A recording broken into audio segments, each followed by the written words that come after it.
शब्द भेद सत्पुरुष चैनल में आप लोगों का स्वागत है। और इस वीडियो के माध्यम से आप समझेंगे भक्ति करने के नियम क्या होते हैं। अर्थात इस वीडियो को जो लोग भक्ति शुरू कर रहे हैं उन्हें भी देखना है, जो भक्ति बहुत पहले से कर रहे हैं उन्हें भी देखना है। अर्थात भक्ति अगर आप कर रहे हैं तो यह वीडियो आपके लिए बहुत ही अच्छा होगा। यानी साथियों, संसार में अक्सर हो क्या रहा है, वर्तमान में लोग एक दूसरे को झूठा समझ रहे हैं। इसका कारण क्या है? कारण ये है कि आप लोगों को अच्छा या बुरा, सही या गलत समझ नहीं आता है, इसलिए आप अक्सर गलत को सही समझकर चलते हैं और सही को गलत मानते हैं, इसलिए सही मुकाम तक नहीं पहुंच पाते। मतलब भक्ति का भी एक कारण होता है, भक्ति क्यों की जाती है, भक्ति का मार्ग क्यों अपनाया जाता है, संसार में लोग भक्ति क्यों कर रहे हैं, है ना। तो भक्ति एक दुर्लभ कार्य है। दुर्लभ कार्य क्यों है? क्योंकि जीवन का आखिरी मकसद है, इसलिए ये कार्य बड़ा दुर्लभ है। इस कार्य को सोचे समझे बिना आपको नहीं करना है। एक शब्द सदगुरु कबीर साहब का है जो बहुत ही सुंदर है और विचारणीय है। शब्द कौन सा है? बिना विचारे जो करे। इसकी पूरी कड़ी आप जानते होंगे। मतलब आपको कोई भी कार्य बिना विचारे नहीं करना है, ठीक है। और एक शब्द और कहा है, यानी सदगुरु कबीर साहब ने संसार के जीवों को जगाने के लिए शब्द कहा है, जाग जाग जंजाली जियरा, यह तो मेला हाट का। आप यूं समझिए कि आपको मेला घूमने के लिए आए हैं और मेले में आपको सौदा लेना है। जब आप गुरु की शरण में जाते हैं तो गुरु से दीक्षा लेते हैं, यानी कि गुरु से सौदा करते हैं। कैसा सौदा? अपने निज स्वरूप को जानने वाला सौदा, परमात्मा को जानने वाला सौदा, परम गति प्राप्त करने वाला सौदा। ऐसा सौदा जब आप गुरु से करते हैं तो सोच समझकर करना है, क्योंकि असल में वर्तमान में पूरी दुनिया में हो क्या रहा है, नकली चीजें ज्यादा मार्केट में आ रही हैं, यानी हर चीज में मिलावट हो रही है, यानी कि ज्ञान में भी मिलावट हो रही है, भक्ति में भी मिलावट हो रही है। और आपको विशुद्ध भक्ति प्राप्त करना है जो कभी अशुद्ध ना हो सके। और पहले से अशुद्ध भक्ति आप करोगे तो आपकी बुद्धि, आपका मन तृप्त नहीं होगा, शुद्ध नहीं होगा, और ऐसे हालत में आप इस संसार के भव सागर से पार नहीं हो पाओगे। तो चलिए जानते हैं कुछ विशेष बातें। भक्ति के मार्ग में सर्वप्रथम आपको एक सच्चे गुरु की आवश्यकता होती है। आपको एक सच्चे गुरु की आवश्यकता होती है जो आपको सही मार्ग बतलाए, जो गुरु आपको आत्मा परमात्मा का परिचय करवा सके, जो गुरु आपको आत्मा एवं परमात्मा का स्वरूप ज्ञान करवा दे। मतलब उस गुरु को बनाने के बाद जब गुरु आप पर प्रसन्न हो जाते हैं, खुश हो जाते हैं, अर्थात आपकी रहनी गहनी सब कुछ जांच कर लेते हैं, इसके बाद आपको वह अमृत रूपी फल प्रदान करते हैं, जिसे हम आत्मा एवं परमात्मा कहते हैं। गुरु के ज्ञान देने से आपको आत्मज्ञान हो जाता है। और जब तक गुरु ऐसा ज्ञान नहीं देते हैं तब तक मोक्ष सपने में भी होगा, ऐसा नहीं सोचना है। पहला नियम है एक सच्चे गुरु की शरण लेना, सच्चे गुरु के बताए मार्ग में चलना। चलिए, यह तो प्रथम नियम हुआ। गुरु से ही ये खेल शुरू होता है। साथियों, भक्ति के मार्ग में, मोक्ष के मार्ग में गुरु की बहुत बड़ी भूमिका होती है, क्योंकि जो जैसा गुरु, जिसको जैसा ज्ञान होता है वो वैसा ही ज्ञान देता है। जो जिसके पास होगा ही नहीं वो कहाँ से देगा।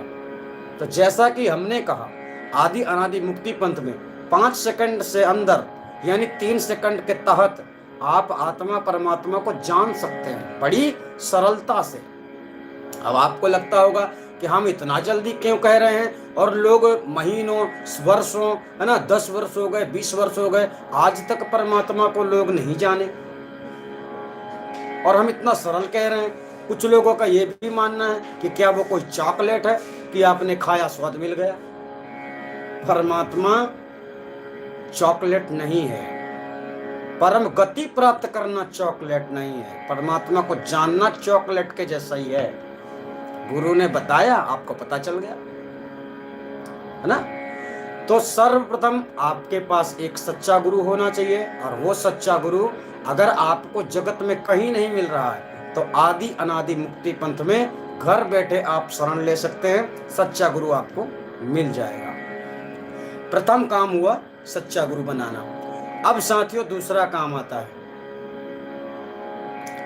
दूसरा काम आता है आपको संसार में कैसे रहना।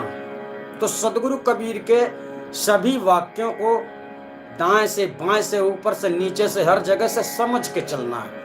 तो उन्होंने क्या कहा है, संसार में आए के चलो जगत के रीत, हंस बोलो नम चलो जाओ जगत को जीत।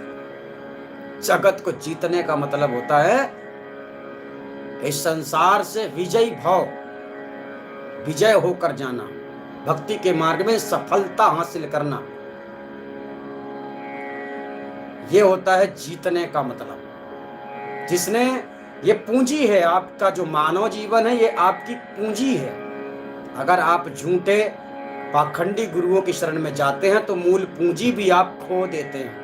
पाया मनुष्य तन तो निर्मल तो कर ले मन को।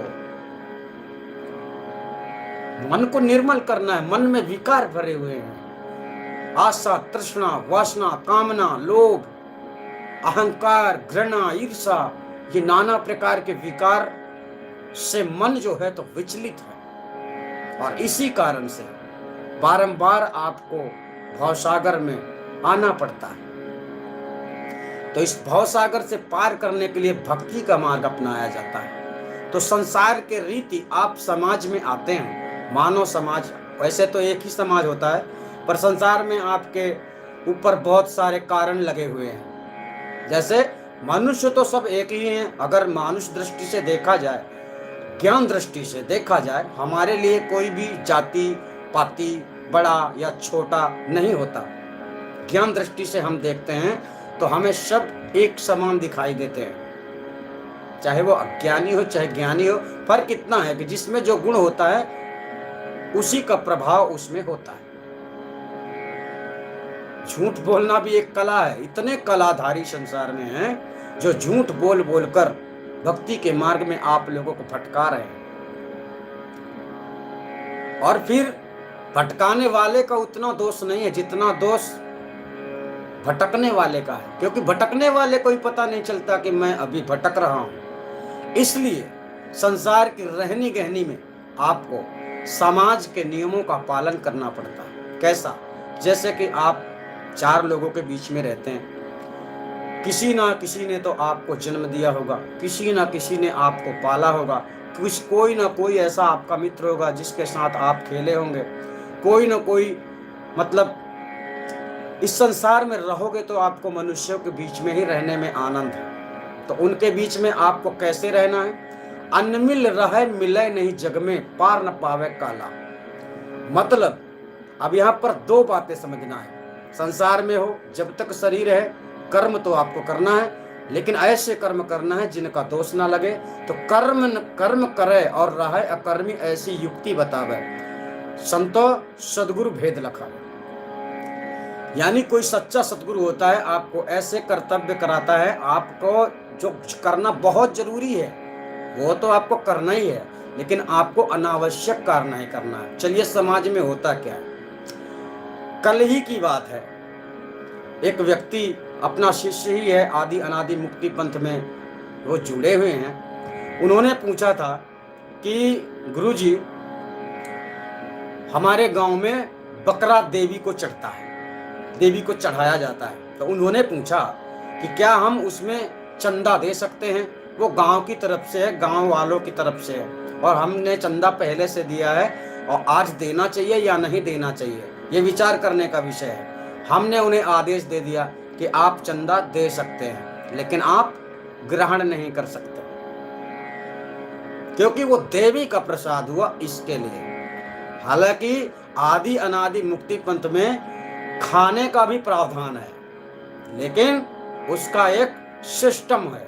जिसे खाना है, जिसे खाने की इच्छा हो रही है, तो उसे एक सिस्टम बताया जाता है, जिस सिस्टम से वो व्यक्ति मांस का भी सेवन कर सकता है और उसे दोष भी नहीं लग सकता है। ठीक है, हेलो, खुश रहो बेटा। अर्थात समाज के नियम, मतलब चलिए परिवार में बहुत सारी चीजें होती हैं। आपके घर में अगर बेटी है तो उसकी भी कभी शादी होगी, अगर आपकी बहन है तो उसकी भी सभी कभी ना कभी शादी होगी, है ना। तो आपको सभी रीति रिवाजों को लेकर चलना है। समाज में बड़े छोटे का सम्मान करना है, जो छोटा है उसका भी, बड़ा है उसका भी, उन सबका सम्मान करते हुए, यानी आपको मतभेद नहीं रखना है। संसार क्या करता है आपको वो नहीं देखना है, आप क्या कर रहे हैं आपको वो देखना है। मान लीजिए आपका कोई मित्र है, आपको बोल रहा है चलो मंदिर चलते हैं, तो आपको मंदिर जाना है, परंतु देवी देवता के दर्शन करने जा रहे हैं ये सोचकर नहीं जाना है। आपको इसलिए जाना है कि चलो हमें मित्र हमें कहीं ले जा रहा तो चलते हैं घूमने। आपका साथी मित्र है। मंदिर की मूर्तियां, अन्य देवी स्थल की देवी देवताएं आपके साथ नहीं है। ठीक है। और मान लीजिए आप परिवार में रहते हैं, समाज में रहते हैं, आपके घर में कोई मर गया, तो मरने के बाद जीव यानी शरीर का नाना प्रकार से विनाश होता है। कोई जमीन में दबा देते हैं, कोई जला देते हैं, कोई जल में फेंक देते हैं, है ना। तो कई प्रकार से इसकी क्रिया होती है। तो जो भी क्रिया आपकी समाज में होती है उस क्रिया को आपको पालन करना है। यह समझकर नहीं कि हम मुर्दा जला रहे हैं। शरीर से प्राण निकले तो शरीर का कोई महत्व नहीं होता है, उसके साथ कुछ भी कर दिया जाए। ठीक है। तो आपका नियम है, यानी आप अगर भक्ति के मार्ग में चल रहे हैं, भक्ति आप कर रहे हैं, उसके लिए सुलभ मार्ग आपको बतलाया जा रहा है। यानी हमने कहा कि कठिन नहीं है भक्ति। और ये भी बात सच है कि भक्ति के मार्ग में चलना मतलब तलवार की धार पर चलने जैसा है, ये भी सच है। और दूसरी बात हमने बताई है कि कठिन भक्ति करना है नहीं, कठिन बनाया गया है। कठिन कैसे बनाया गया? अब देखो, यहीं पर सदगुरु के शब्द को पकड़ो, थोड़ा सा सदगुरु कबीर साहब के शब्द को पकड़ो। दो शब्द हम यहाँ पर दर्शाएंगे।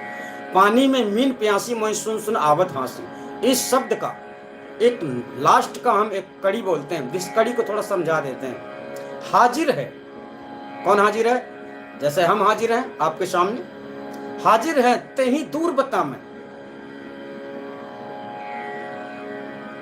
अब आप महीनों से साधना कर रहे, जो क्षणिक मात्र में जो हाजिर है आप उसे जान नहीं रहे। बस यही समझना आपको।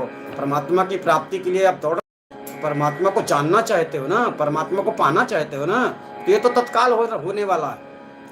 लेकिन उसी बात को लोग दूर बतला रहे हैं, बड़ी बड़ी साधना करवा रहे, पूजा करवा रहे, पाठ करवा रहे, चौका आरती करवा रहे, यानी ये सब क्या करवा रहे हैं? ऐसा काम जो सब कोई कर ही नहीं सकता, सबके बस की बात नहीं। आरती चौका में बहुत खर्चा आता है, जिसे हर कोई तो नहीं करवा सकता, ये गारंटी है। और मुक्ति तो सबको चाहिए।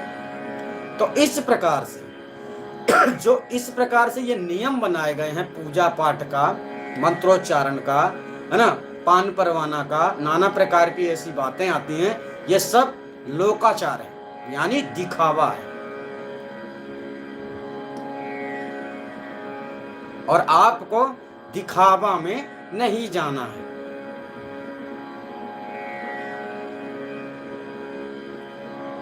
ना।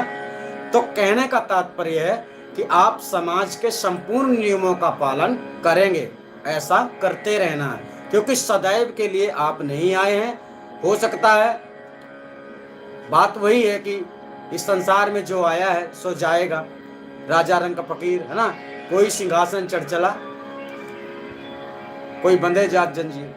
यानी मृत्यु कैसी भी हो, लेकिन मृत्यु के पहले अगर आपको भक्ति के मार्ग में परमात्मा का ज्ञान हो जाता है तो एक अवसर होता है आपको इस संसार से छूटने का। और उसके लिए सबसे पहले तो गुरु का होना आवश्यक है, एक सच्चा गुरु।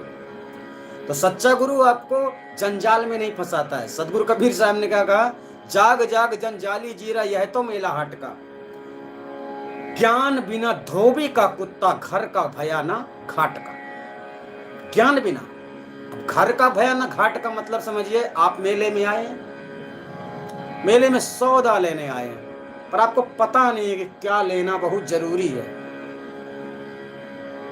क्या लेना बहुत जरूरी है। तो वो सौदा आप कर नहीं रहे, आप सोच रहे हैं ठेला में लगा हुआ माल, जो सस्ता माल जल्दी बिकता है और महंगा माल जल्दी नहीं बिकता, क्योंकि महंगा माल वही खरीद सकता है जिसके पास धन होगा। भाई सोनी के दुकान में सब लोग थोड़ी जाता है, जिसको सोना लेना होता है वही जाता है, और भंगार वाले भंगार सबका उठा लेते हैं। तो यानी आप लोग सौदा कर रहे हैं, सोच समझ कर करिए। सौदा घाटे का कर, हाथ माथे पे धर रोने लगा, साथी सारे जागे तू ना जागा। तो अगर आपके पास ज्ञान नहीं है ना, तो आपको ना इधर का सुख मिलेगा ना परलोक का सुख मिलेगा। मतलब इस पृथ्वी में आप रह रहे हैं, यहाँ भी सुख शांति आपको चाहिए। कौन तकलीफ में रहना चाहता है? थोड़ी से पीड़ा होती है तो लगता है भगवान ठीक हो जाए, डॉक्टर को बुलाओ, फलाना ढिमका, ऐसा करो ऐसा करो। तो ज्ञान जब नहीं होता तो यहाँ का सुख नहीं मिलता, और ना वहां का सुख जहां मरने के बाद जाने वाले हैं। ना यानी ना यहाँ के हुए ना वहां के हुए। तो ये एक ऐसा अवसर है, अगर आप भक्ति करते हैं तो सही तरीके से करें, कम से कम एक जगह के सुख को प्राप्त करें। अगर आप भक्ति नहीं करना चाहते तो मत करो, भक्ति करना नहीं चाहता तो तुम्हारे जो जी में आए सो करो, क्योंकि फिर तो तुम्हें भवसागर में ही रहना है, ये निश्चय कर लो। आडंबरी भक्ति करने से, मनगढ़ंत भक्ति करने से, दिखावा करने से भक्ति नहीं हो सकती है। भक्ति सबसे बड़ी बात है आपकी लगन, परमात्मा प्रति प्रेम। इतना प्रेम हो जाए आपको परमात्मा से कि उसके लिए तुम कुछ भी कर सकते हो। नाटक नहीं, नाटक वो करते हैं जिनकी लगन परमात्मा से नहीं होती है, और जिनकी होती है वो नाटक नहीं करते, क्योंकि उनका जीवन ही वो है, उसके बिना वो मर ही जाएंगे। और नाटक करने वाले, उनका लगाव इतना परमात्मा से नहीं होता है। अगर आपकी लगन परमात्मा से अच्छी है तो आपको हमारी हर बात ठीक से समझ में आएगी। संसार में आप आए हैं समाजनीति, राजनीति, धर्मनीति, तीनों नीतियों का पालन करना। क्या आप भक्ति करते हैं तो वोटिंग नहीं करते? वोट देने जाते हो ना, हमारा नेता कैसा होना चाहिए, हमारा सरपंच कैसा होना चाहिए, हमारा विधायक कैसा होना चाहिए, हमारा मंत्री कैसा होना चाहिए। राजनीतियों का पालन कर रहे हो ना। घर में जो राशन आता है, जो भी मिलता है कोटा से आप लोगों को, वो सब सरकार आपको दे रही है। जब उसका खा रहे हो तो उसका गाना भी तो पड़ेगा ना। इसलिए कहा जाता है राजनीति का भी पालन करना है। अगर आपको कोई तंग कर रहा है, परेशान कर रहा है, तो आप उस पर मुकदमा भी कर सकते हो, रिपोर्ट भी कर सकते हो। अर्थात ये सब सिस्टम जो दुनिया में बनाया गया है, ये ब्रह्म निरंजन के द्वारा ही बनाया गया है। यानी ये उसी का सिस्टम है। संसार को बना लेना और बना के उसको चलाना भी पड़ता है। तो कैसे चलाना है ये वो जानता है। किसी भी देवी देवता को भेजकर वो इस संसार में लोगों से यानी लोगों को गुमराह करते ही रहता है, ये उसका काम ही है। लेकिन आपका काम क्या है ये आप समझिए। आप ये मत सोचिए कि उसके 1 करोड़ शिष्य हो गए, है ना, क्योंकि आप जानते नहीं हैं इस दुनिया में सबसे बड़ा दिखावा है आजकल मीडिया वालों को केवल ऐसी बात होनी चाहिए जो बात वायरल हो जाती है, उसी बात को वो बार बार दिखाते हैं, क्योंकि उससे उनको फायदा है। तो लोग समझते हैं कि पूरी दुनिया में उसका नाम है। ऐसा कुछ नहीं होता।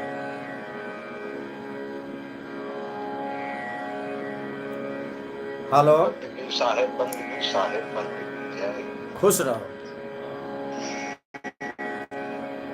यानी हमारे कहने का तात्पर्य है कि इस संसार में जब आप किसी जीव की हत्या स्वयं इच्छा से करते हो, वो दोष आपको लगता है। वो दोष आपको लगता है। क्यों लगता है? क्योंकि आपको किसी भी जीव को मारने का अधिकार नहीं है। वो जीव भी इस संसार में जीने के लिए पैदा हुआ है। इसलिए जब आप जीव हत्या स्वयं जानबूझकर इच्छा से करते हैं, तब आप पाप के भागी होते हैं और उसका परिणाम आपको निश्चित मिलना है। उससे आप बच नहीं सकते। इच्छा कर मारे नहीं, बिन इच्छा मर जाए। कहा कबीर, तासु को दोष नहीं लगाए।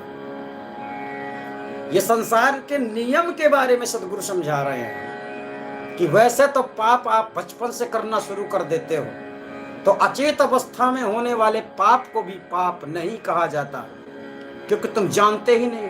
हमने तो बहुत जगहों में देखा, छोटे छोटे बच्चे लाइटर लेते हैं और चींटियां जहां घूमती हैं तो चींटी पर मारते हैं। खेल खेल में उनका सिद्धांत मारने का नहीं है, उनका सिद्धांत केवल खेल है। तो खेल खेल में यानी एक विषय है, वो अचेत अवस्था में होते हैं, उनमें उतनी समझ नहीं होती है। फिर वो धीरे धीरे बड़े होते हैं, फिर समझने लगते हैं। तो कहने का तात्पर्य, नियम आपको अच्छी तरह समझना। समाज नीति, राजनीति और धर्म नीति। धर्म नीति में आता है भक्ति, राजनीति में आता है राज शासन, समाज नीति में आता है हमारा समाज क्या कर रहा है।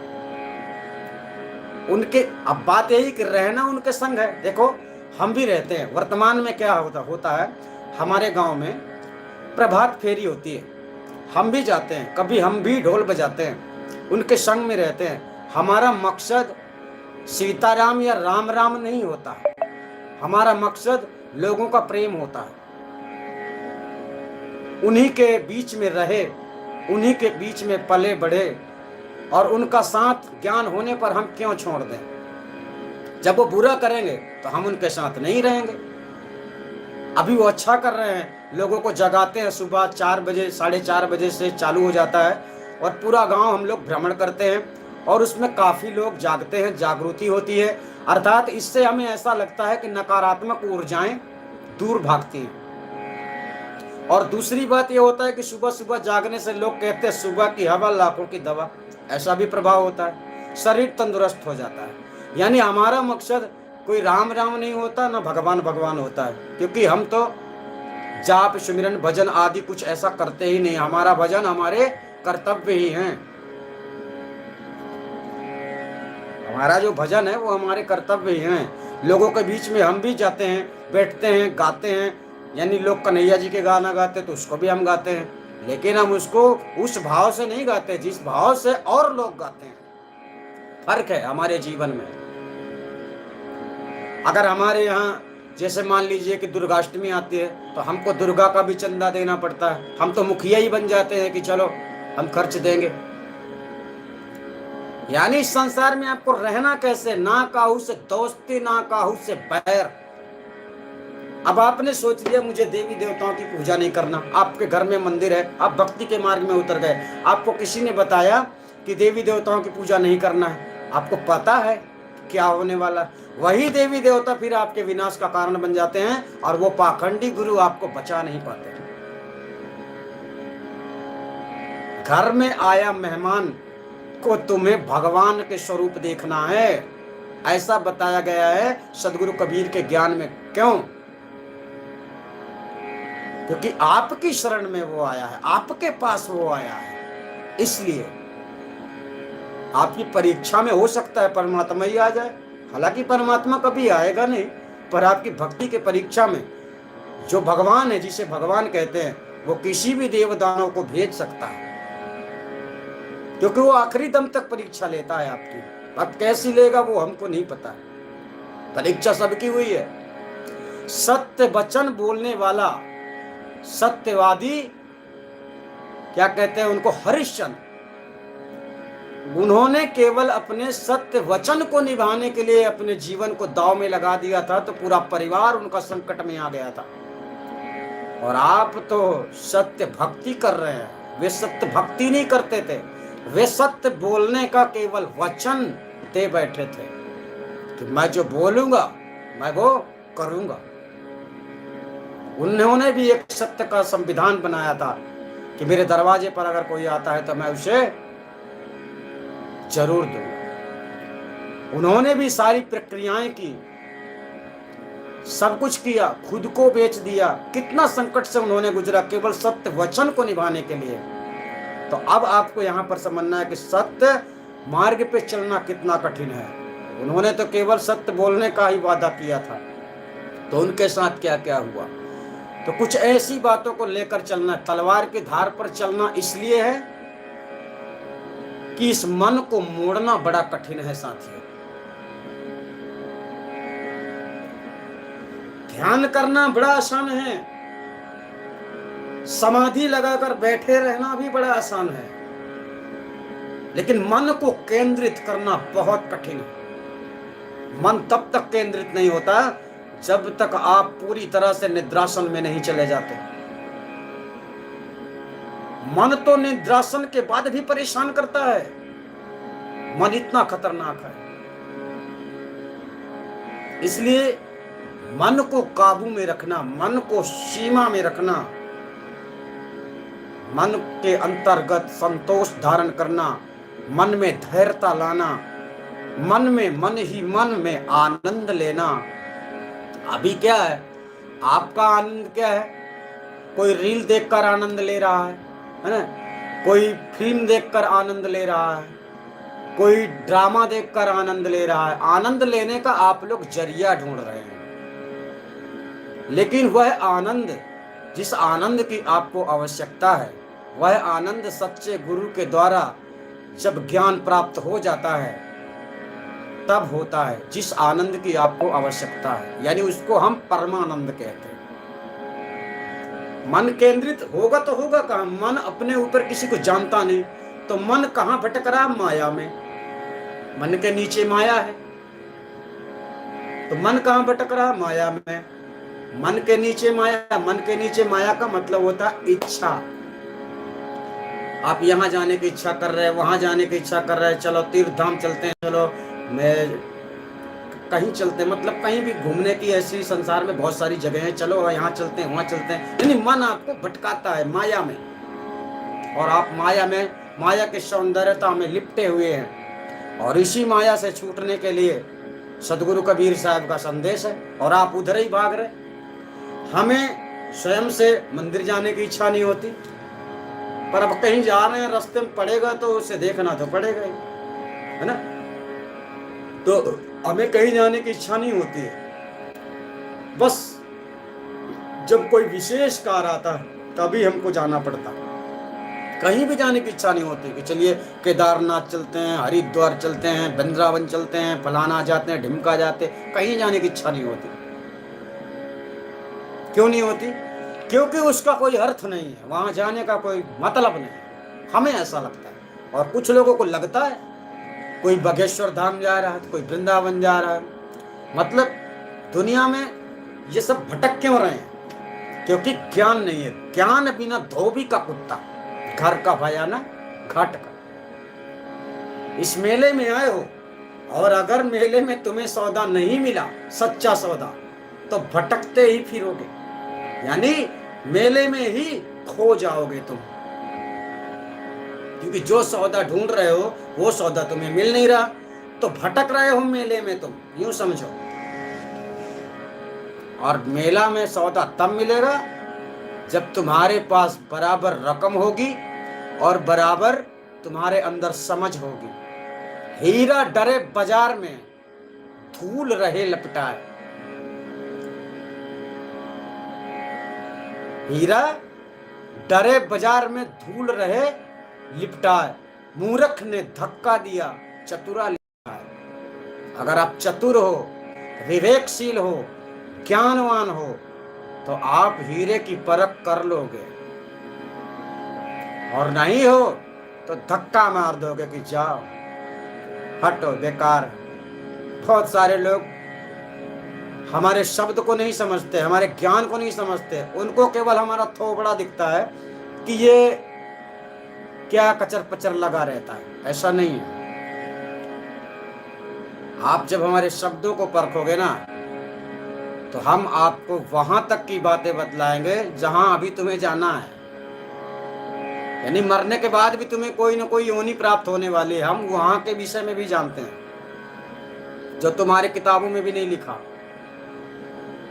किसी ग्रंथ में नहीं पाया जाएगा। क्योंकि जब इस धराधाम में कोई ज्ञानी ज्ञान देने के लिए आता है, सदगुरु कबीर साहब ऐसे ही नहीं आए। उन्होंने भी कहा है कि मैं कहता आखन की देखी, तू कहता कागज की लेखी, तेरा मेरा मनवा कैसे है कोई रे। तो उन्होंने क्यों कहा है? तो उन्होंने, वे तो स्वयं सिद्ध आत्मा है। उन्होंने जो है सब कुछ जानने के बाद ही संसार में कष्ट किया है आने का, और बतलाने का प्रयास किया है कि जाग जाओ, समझ जाओ, सही मार्ग पे चलो, उल्टी सीधी भक्ति मत करो। ऐसी भक्ति करने का कोई मतलब नहीं है।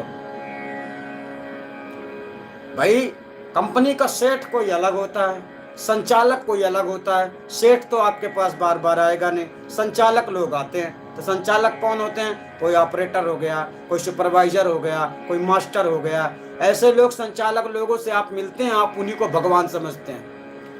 आपको वास्तव में पता नहीं है कि पेमेंट आपकी आ कहां से रही, आपने कभी सेठ को देखा ही नहीं। ठीक इसी प्रकार से परमात्मा इसका सेठ, जिससे सब हो रहा है। ये सब करने वाले वर्कर हैं, कर्मचारी हैं, जिन्हें आप लोग खुदा या भगवान या ईश्वर या अल्लाह समझ रहे हैं। जब हमने आपको कह दिया कि आत्मा और परमात्मा में भेद नहीं है, यानी आत्मा परमात्मा का सेम स्वरूप है।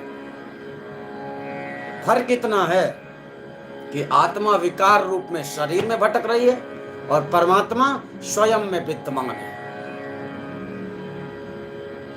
उसके अंदर कोई क्रिया उत्पन्न नहीं होती, वह अपने आप में समाया हुआ रहता है।